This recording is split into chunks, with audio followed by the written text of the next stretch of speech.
some of my very, very, very favorite people that I can't wait for you guys to get to know a little bit more.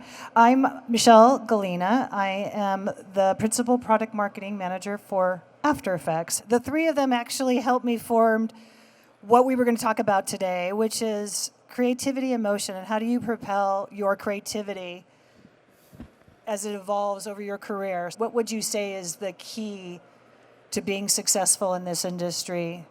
First, I think you got to be okay with just like not knowing. Like a lot of people just, I don't know what I want to do. That's how I was like for a long time. I was like, I have no idea. So I was doing motion graphics and I was doing it all, right? And that's okay. Like a lot of people get really, really freaked out about that.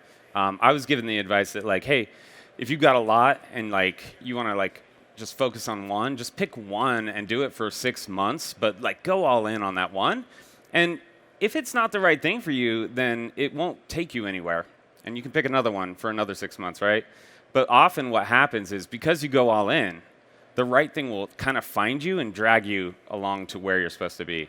And I mean, that's kind of what happened with me. So I was like all in on motion graphics, but I was doing more like, it was like corporate videos or commercials or stuff like that.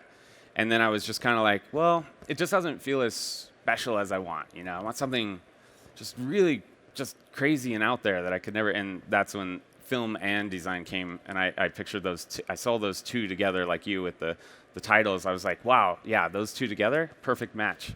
Let's go for that. How do you solve challenges?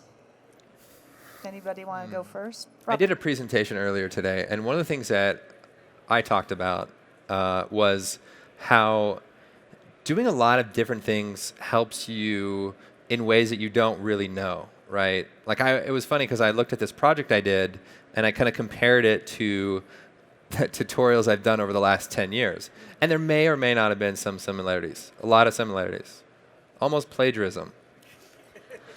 So, no, in a good way, the best kind of plagiarism. You guys know what I'm talking about.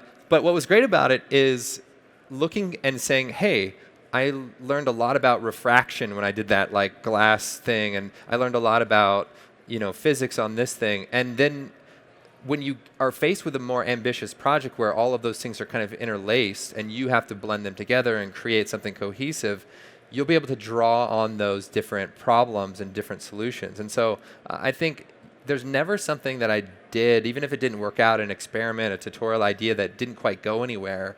I learned the limits of something up to a point, and that was always helpful to me later on. Because then I would see a problem, I would say, I really think we can fix this, And you can't be wrong every time. Well, maybe. I love that.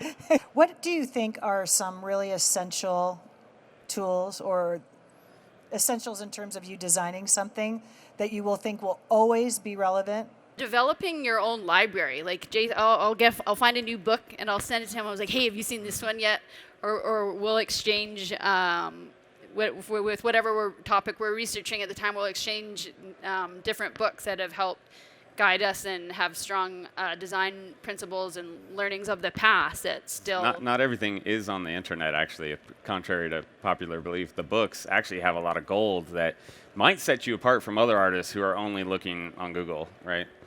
Right, and those principles are still extremely relevant today.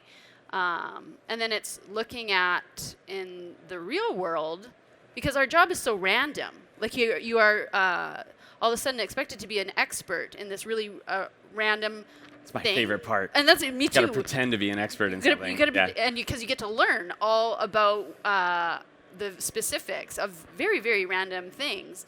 And in order to design well, you want to have a understanding of the audience in which you're trying to reach.